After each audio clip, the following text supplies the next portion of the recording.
all about internships. And, what do I do? What's the process? And I know that the PB course went over the process, but I'll kind of talk you through it to remove some of your doubts and concerns and let you know some of the common hurdles that come up. So everybody knows an internship is a requirement of the degree. And so, that's something everybody wants to do, but the degree doesn't say which internship course you have to do, whether it's the 0 credit or the 4 credit course. So you get to choose that.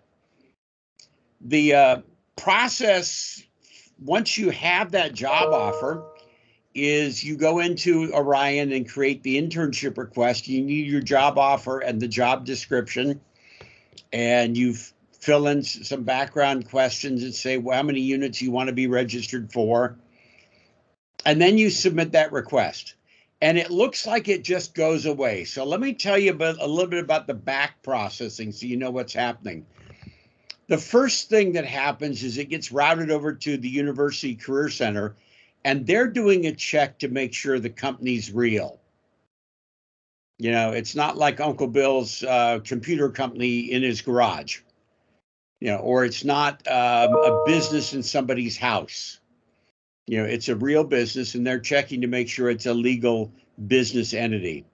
And part of that is for your benefit, because there are some, I'm going to say, less than honorable people out there that recruit, and they tell you, I'm thinking about one example that keeps coming up under different names.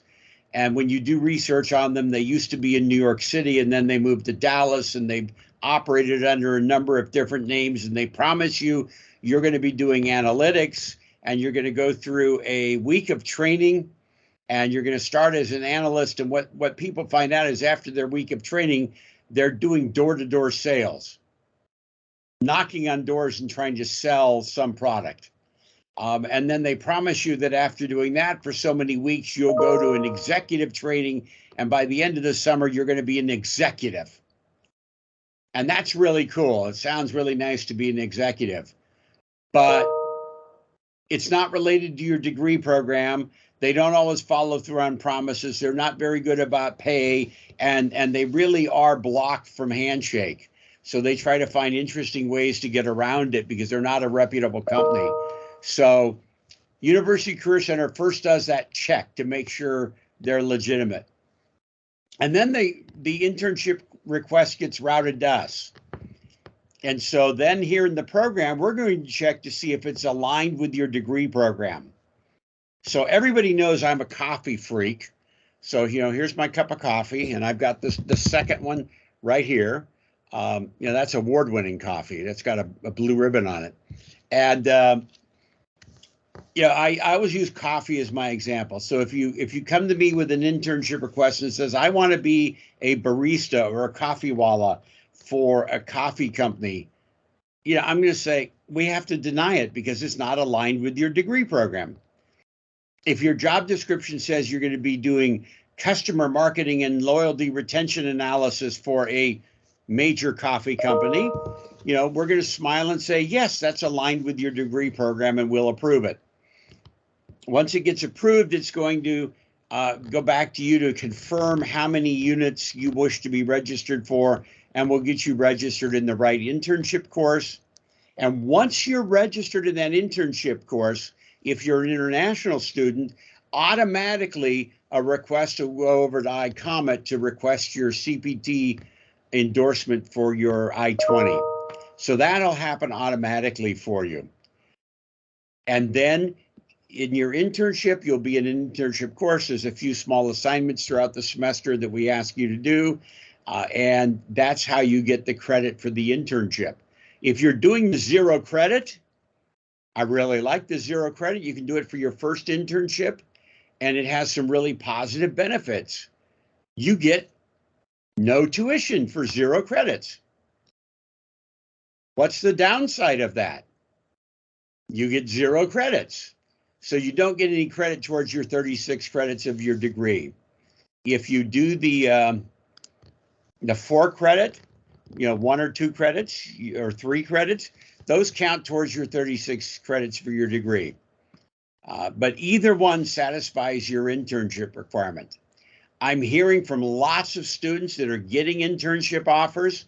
I'm seeing the same range or similar range of offers that I've seen, the last couple of years, average around $22, $23 an hour, high end around $55 to $60 or beyond.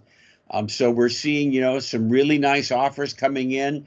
If you heard the latest unemployment statistics in the U.S., it's the lowest it's been in years. It's down to like 3.6%. So everybody's trying to hire. The other trend that I'm starting to hear is people say, my employer wants me to do an internship this summer, and they also want to have me commit to work when I graduate next year. And that's like, wow, they want to lock you in now. That's great. They're giving you a permanent offer.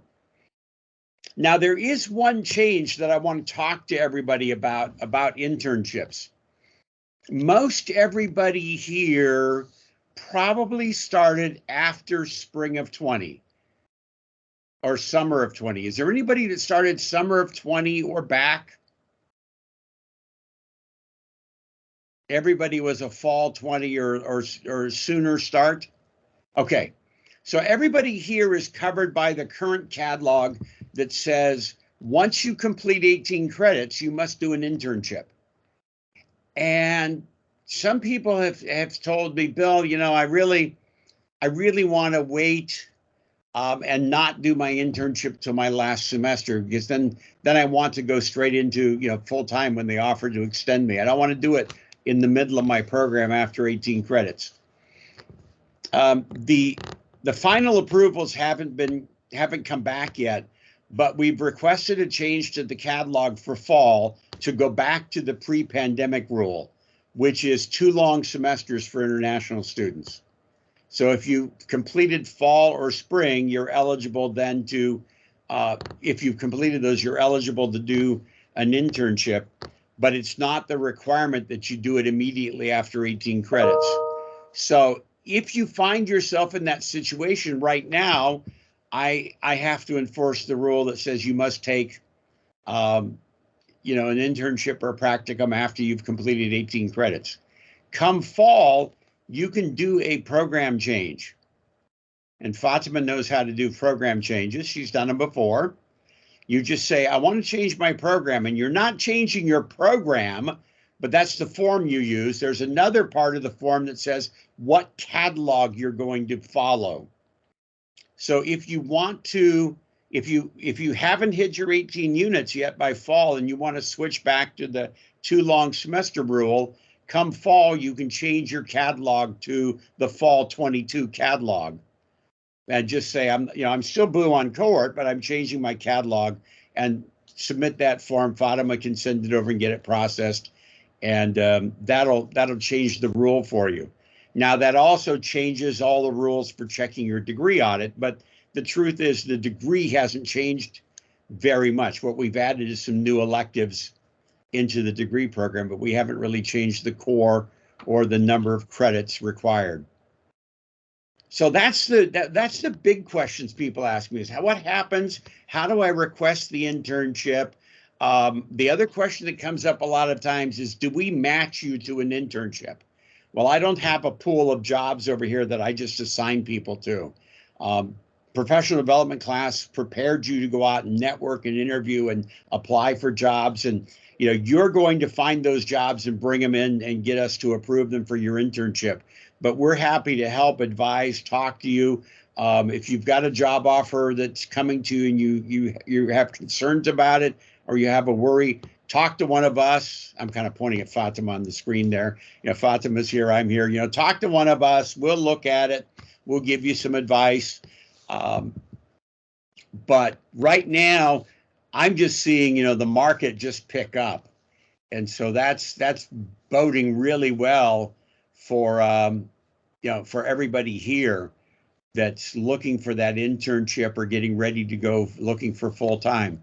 Now I see a couple of people on here already who are in internships, and I don't know if anybody wants to if any of you want to mention or say something about what worked for you, what was really good for finding that internship, what are you finding out in the workplace? So let me just pause for a minute, see if anybody wants to jump in and talk about their experience with the process.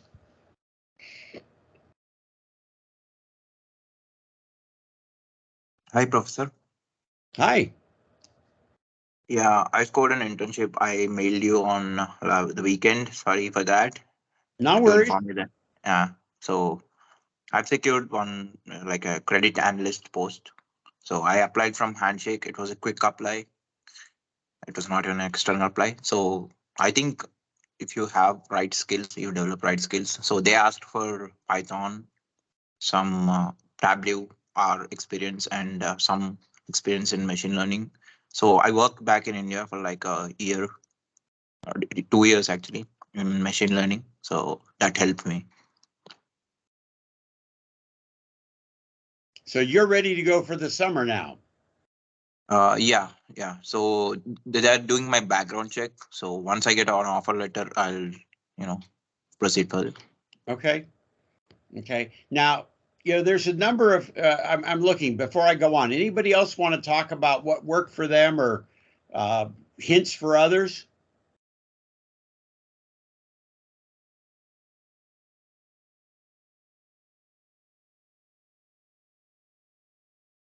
Hello, Professor. Yeah, hi, Julie. Go ahead.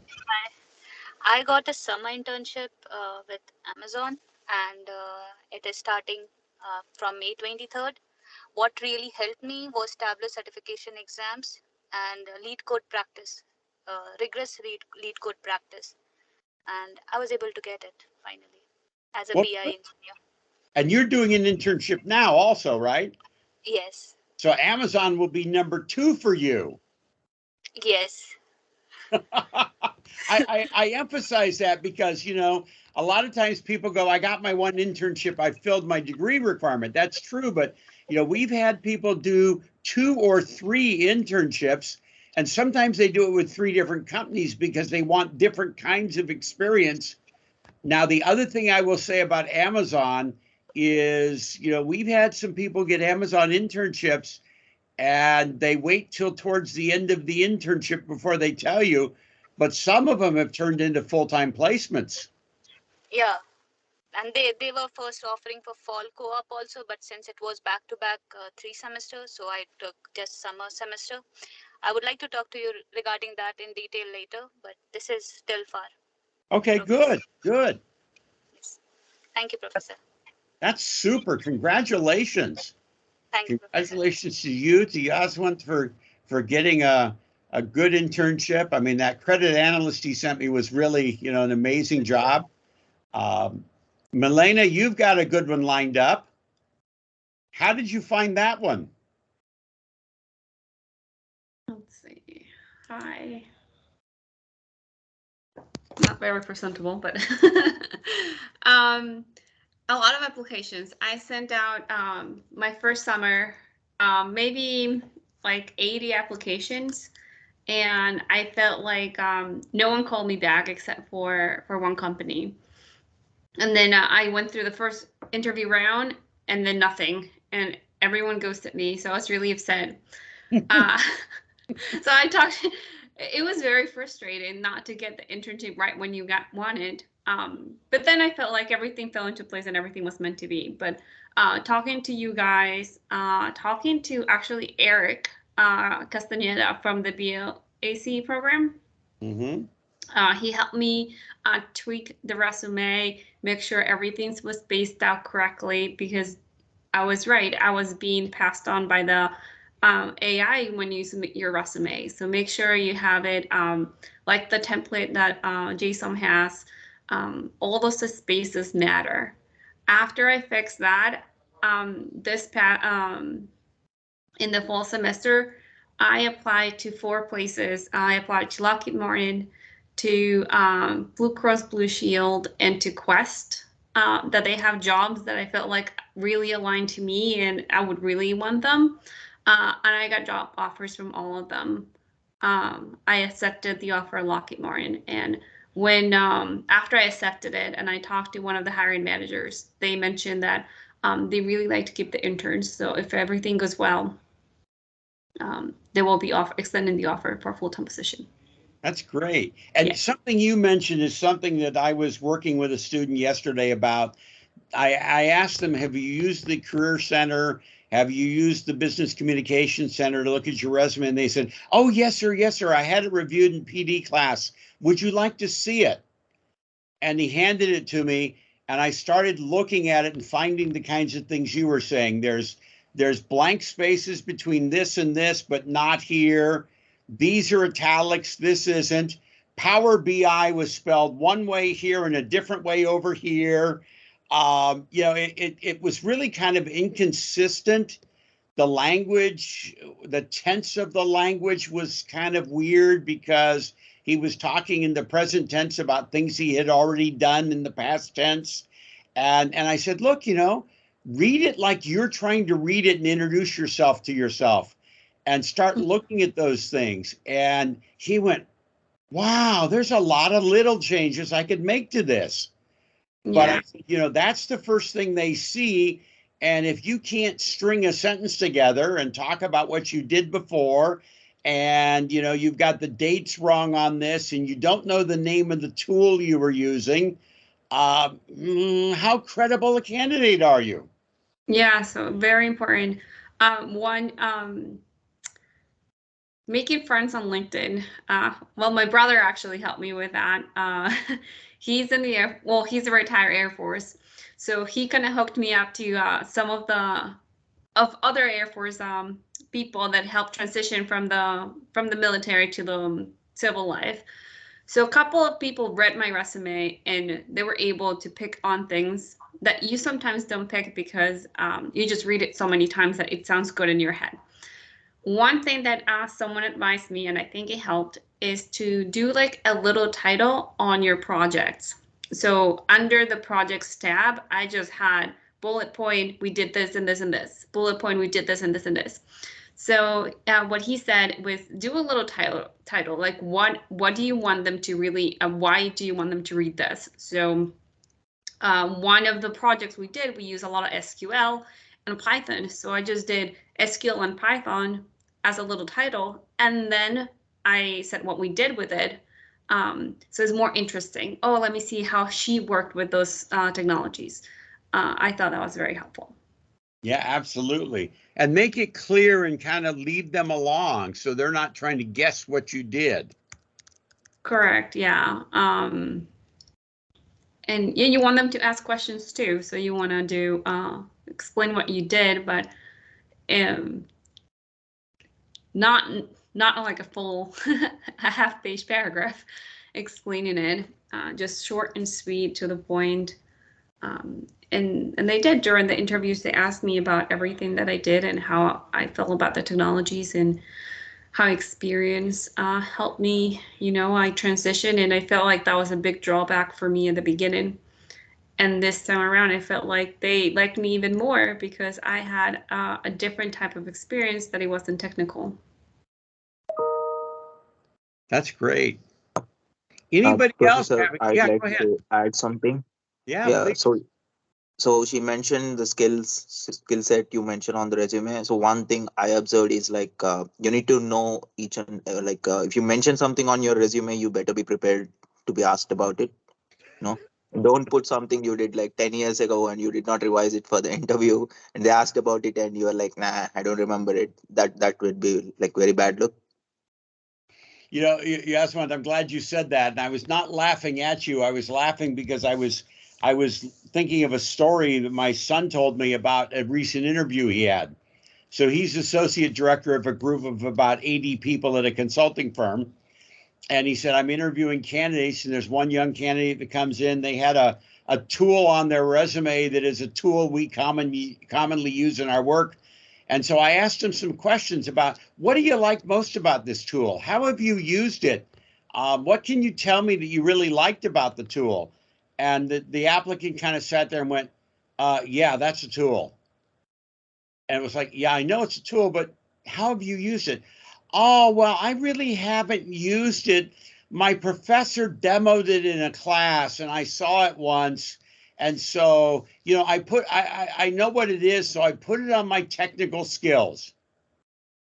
And my son said, the next question he asked the candidate is, how many of the other skills you claim you have are just like animals you've seen in the zoo, but you really don't know anything about them?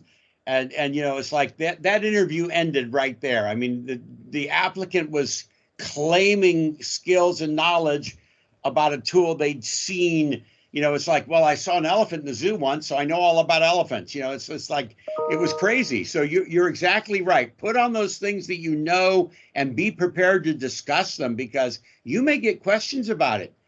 And that shows how you think, how you focus on solving a problem. How did you use that tool? Tell me about a time when you used Python to solve a problem. Tell me about a machine learning problem that you worked on. And you'll get these open-ended questions. Yeah, Professor, like for example, like I mentioned Tableau on my resume and they asked about it. So I did not have any work experience on Tableau, but I did participate in one of the database competitions that was held by Envision, I think. Yeah, so database competition. So I just sent them that work I did for that competition, and they liked it. That's super. I mean, that's showing that you've used the tool. It's not like I saw the elephant in the zoo. You've actually used it. You have work product. You can talk about it. And that gets you through that interview hurdle. Okay, I've spent a lot of time kind of introducing some of the high points of the process, getting some of you to talk. I want to open it up for questions because I know there's lots of questions. So I'm going to pop over to the chat and be watching it, and just jump in with a question or throw it out in the chat, and Fatima and I will try to answer it or get somebody else to answer. I do have one. So I'm in Orion right now. So where exactly do we request that internship approval? Oh my. I don't have the same. Orion is role-based access. I don't have the access. Fatima, do you know where I do not, but I will look it up. I will send it to you. Okay, Fatima's going to look it up and post it out in the chat for all of us. Okay. Or one of the, if anybody has the ones that have done the internship already, they could guide us. I think it's in the UT Student Center under My Academics, and then it's in the table on the left at the very bottom. It says request internship credit. Okay. Okay, I found it. Request internship credit. So this is for before we do the internship, correct? Yeah, before you can register for the internship course, you need to request the credit, and that's where you're going to put in your job description, your job offer, fill out the questionnaire. So you can be requesting summer internships right now. All right. Right. Catherine, that was you that helped us find it? Thank you. Catherine, did you help us find it? Sorry, what was that? Did you help us find it there? Yeah, that was me. Thank you. Thank you, thank you, thank you.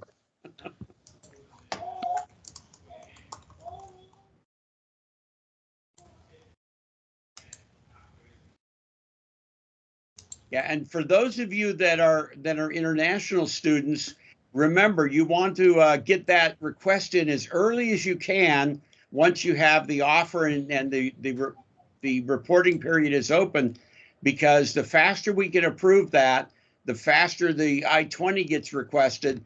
And then once you get that I-20, if you haven't yet gotten your Social Security card, you need that I-20 to go make the appointment to get Social Security card before you can work. So that's really important to do that as early as you can.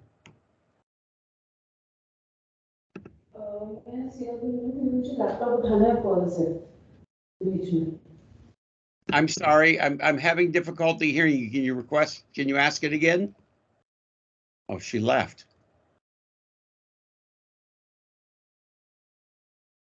Hopefully she'll come back in and ask us again.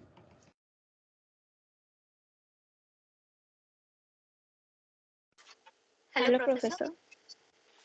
How would you recommend like taking a 0 credit in spring for internship, then 1 credit in summer, and 2 credit in summer and 1 credit in fall? Is it recommended or not? That's really your choice. You can only do the 0 credit once, and it has to be your first internship. And then after that, you can manage your credits. So if you want to do 1 credit in summer and then save 2 for fall, that's okay. The one thing that sometimes people get frustrated about is, let's say you do 1 credit in summer and the position goes away and they don't extend for fall, or you don't find another internship. Now you're left needing a 2 credit, but there aren't any 2 credit courses. So you end up needing to take a 3 credit course to get 2 credits for your degree. And that's just the reality of the way the courses work out. But it's better that you not take 3 credits in summer and leave yourself with no credits for fall if you think they might extend. Yes, Professor.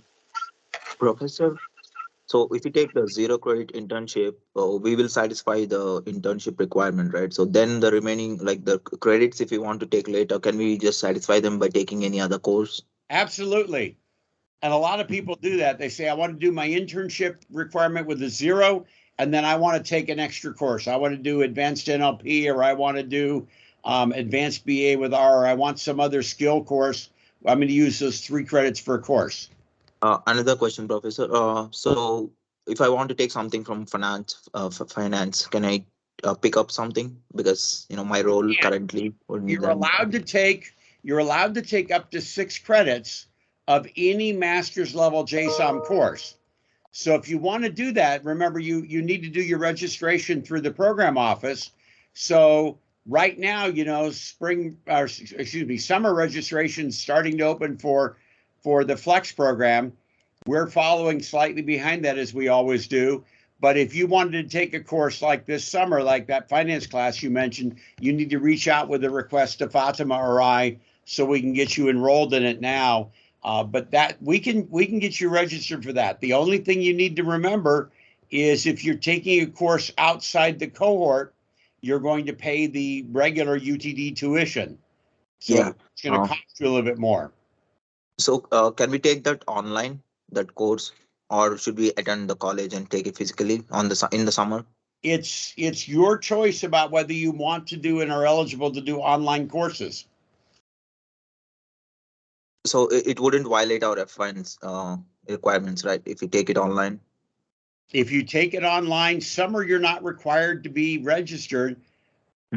Right now, they're saying you can take an online course. Now, when we go back to fall, the memo that you got, or the email you got from ISSO a week or so ago, says we're going back to the old rules that say you can only have 1 online course per semester, and everything else must be face-to-face.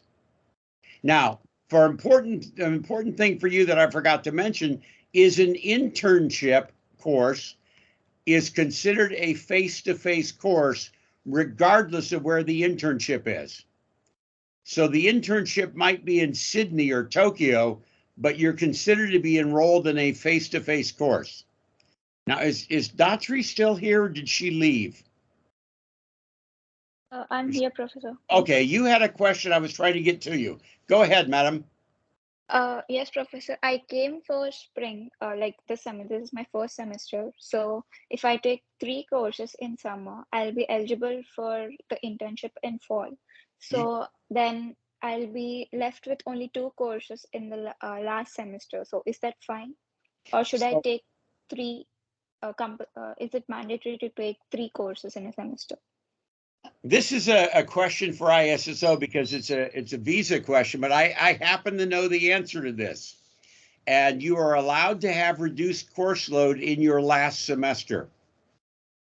There's 2 reasons. There's 2 primary reasons why people qualify for reduced course load. It's your last semester, or you're doing an internship. And there's actually a 3rd reason, but we don't want to go there because it's scary. It's medical. And we don't want anybody to be having a medical problem. So let's ignore that one. But if you're in your last semester, you only have two courses left, you can be reduced course load in your final semester. And summer, if you're an international student, you're not required to register. So you could take nothing in the summer and then continue on till fall. Now, Datri, I want to just say one thing about your question is, can I take 9 credits in summer? Yes, you can.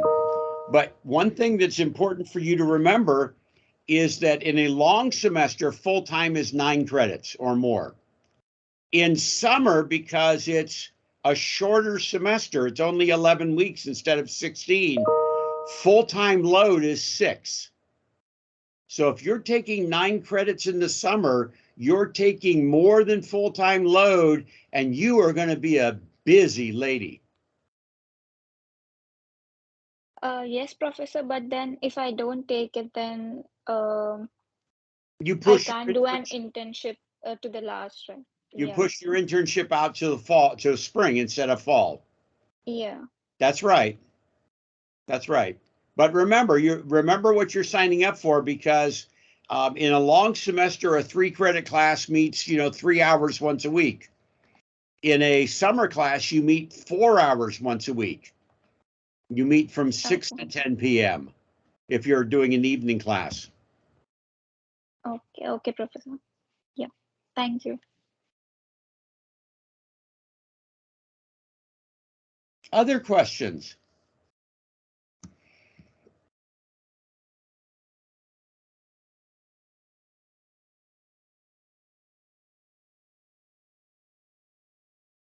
Hello, Professor. Last question. Oh, With 1 credit using as an internship, can I graduate in the fall semester?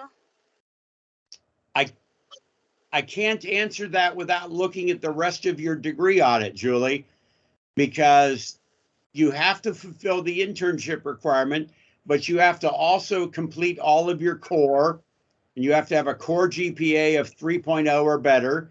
You have to complete 36 credits with a GPA of 3.0 or better, and you have to have completed your internship. So without knowing all the rest of that in front of me, and Fatima's going to add on the rest of what I forgot. Julie, reach out to me and I'll get back to you. I'll review your degree audit with you and let you know what you need to complete. Yes, thank you so much, Fatima. That's what I was going to suggest is Fatima and I have the degree audits. They're all up to date, and we can look at them and play what if with them. If we add in this kind of an internship or that kind of an internship, what would it do? The important thing, and Julie, this is something for you to keep in mind, is if you've completed, and I'm playing what if here, if you've completed all of your degree requirements at end of summer, and you've got your 36 credits, you've got all the GPAs right, you've already done an internship, you cannot stay for fall to do another internship, because that would violate your visa. You have to, when you complete all of your degree requirements, you need to graduate. Correct, Professor. And that ISSL will tell you that, but I've heard them tell students that, so I know it. I'm not an expert on visas. I just know a lot about them, but anything that's visa related, I'd refer you over to the International Scholar and Students Office. Thank you, Professor. Yeah. But Fatima and I can look at the audit and exactly answer your question. So I'm looking at our friend here, Milena. What class is he going to enter in? We're still thinking about it. Typing class, what we're gonna start with. He loves the keyboard. So I've been having to have 2 keyboards, one turned off and then the other one on for me. Just so we can work together, right? Yeah. He's smiling. Questions Yeah. from anybody else? Yeah.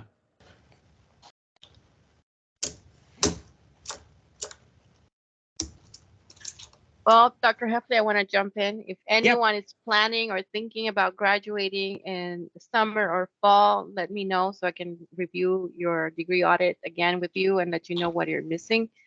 Those deadlines will be fast approaching, so work with me on that, and I'll work with you as well. That's a really important notice. And it goes back to something we were talking about at the beginning about if I'm also applied for a certificate. So this is a good reminder for everybody. If you're going to apply for a certificate, you cannot apply for it and graduate in the same semester. So if you look at your degree audit and you go, oh, wow, I've already completed the 4 courses for the machine learning certificate or the business intelligence and data mining certificate. You need to apply for it this semester before the semester's over. And then if you're graduating in summer or fall, you can apply to graduate with your degree and your graduate certificate. That's another good thing to keep in mind. Does it cost anything to apply for the certificate? Since you're a enrolled student, the application fee is a whopping $0. Yeah, Professor, I have like one course left, either NLP or deep learning. So if I take it if I want to take it in summer, so should I apply now or should I apply after completing the course? No, if you're going to apply for the certificate? Yeah, I'm thinking about applying it. So one course left. And So when- should I apply before or after? So when is your graduating semester? I think fall. Fall. So you need to apply for that certificate before fall starts. Okay. Because you have to apply in one semester and then apply to graduate in another semester. But you do not have to have completed the courses to apply. You can apply just like you did to the degree. You hadn't completed any courses and you applied. So you can apply for the certificate and then go ahead and do the courses and then apply to graduate with the certificate. And I'll confess, I have one of those. I have a graduate certificate in information systems, as part of my first master's, because if you completed so many of the IS courses, you could have the certificate. And I said, I'm doing it. It's free. I'm doing it. So what happens if you apply for the certificate and then you change your mind and you end up not taking the course to complete the requirements? You just don't get it. Okay. You still get your degree if you completed your degree requirements, but you just don't finish the certificate. Okay. Okay. I posted the link on where to find the application on there if you're interested. And we Thank should have all you. the documents already in file. You just need to submit the application. Yeah, we have everything for admission already from your master's admissions. And since you're already enrolled, the application fee is waived since you're a UTD student. But that's a good time to plug those while you're thinking about it, because if you're going to graduate in summer or fall, you need to do that in the next month before spring finishes. And a lot of people come back. Fatima, I don't know how many people we had this semester that went like, oh man, I want to apply. And it's like, yeah, you can't, you're graduating. So we actually have a couple that I think have applied, and they're going to end up graduating with their certificate in summer, but then they're going to have to pay a small fee for graduating. The fancy Latin term is in absentia. I'm absent, not in school, but I'm graduating. So there's like a special fee for the registrar to do that. So it's really, that saves you money and trouble if you do it now, and then you can finish out those courses. And you think about it, if I was paying for just the certificate, I'm paying like $22,000 in tuition to get the certificate. And you're getting it for free as part of your degree program. If you do them both, you're saving like $40,000. I like that kind of money. So Professor, can we do multiple certifications for free? You can. So if you qualify for the business intelligence and data mining certificate and you qualify for the machine learning certificate, you can get them both.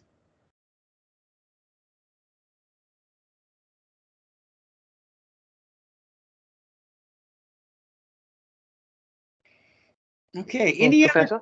Yeah, go ahead. Yeah, so I had a question regarding, for example, if someone gets an internship, say out of state, and uh, it's extended maybe in the future, like for another semester. In that case, will the cohort classes be available to take online, or what would happen in that case? Well, there's a couple of things that could happen. Some classes will be available online, and you could Okay. you could register for those. Okay. The other thing that you can do is you can do reduced course load because you're interning. Okay. Now, the ISSO will tell you you cannot do more than 2 semesters back to back of reduced course load.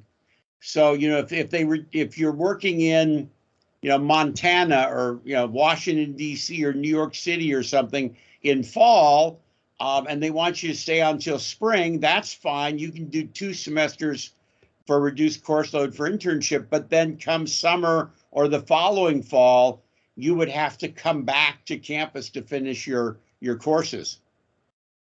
Okay. Okay, got it. Also, when are the registrations for summer going to start for us?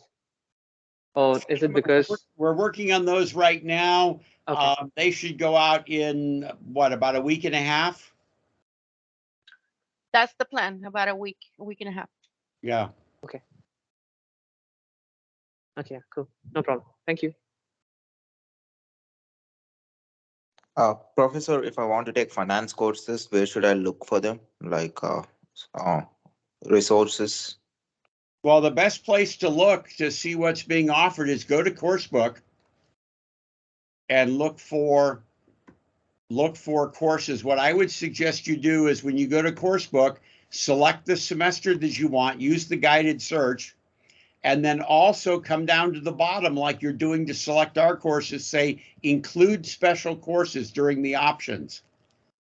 Because there may be some finance cohort courses that are being offered that you could fit into, or there could be a regular finance program, MS finance program course that's being offered that you could fit into. Thank you. And we just had that this morning. We had a mail from a student who said, I want to take this ITM course this summer. And we said, you'll have to tell us the course number in this section before we can check about adding you. And they wrote back and said, oh, I looked it up and that course isn't offered this summer. So you do need to check the schedule that's in Coursebook to see what courses are being offered. But if you do want one of those courses that aren't in the cohort program, you need to send mail to Fatima or I, or send it to MS Boo on cohort at UT Dallas and let us know the course and the section number that you want to register for, and then we can get you registered.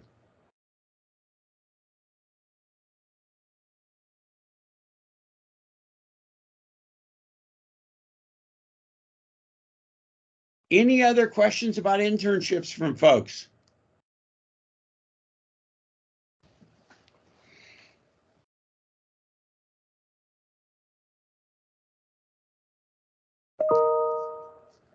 Okay, if you have more or something comes up or you want to talk about an offer or you have questions about whether a particular job might fit into the alignment with the degree program, shoot us a question, drop us an email, schedule a time to stop by. We're always here to help you out, and good luck with the internship search. Congratulations to those that already have them.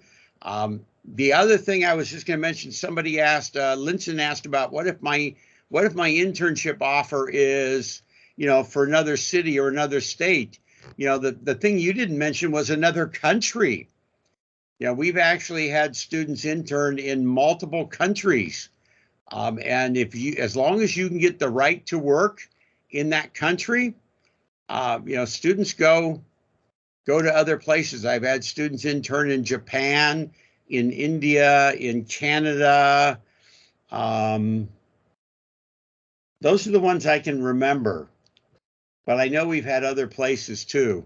Japan was the hardest because it took about a year of preparation and planning for the to get the work visa to work in Japan. And it was not a Japanese student, so it was like an international job for them.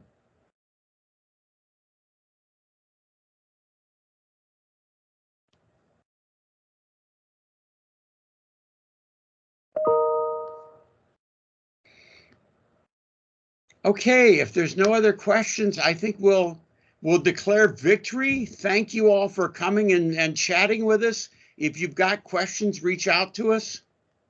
And good luck with the rest of the semester. Get ready for summer. And if I don't see you before the end of the semester, best wishes for a good summer. And we'll see you, in fall or later on in summer.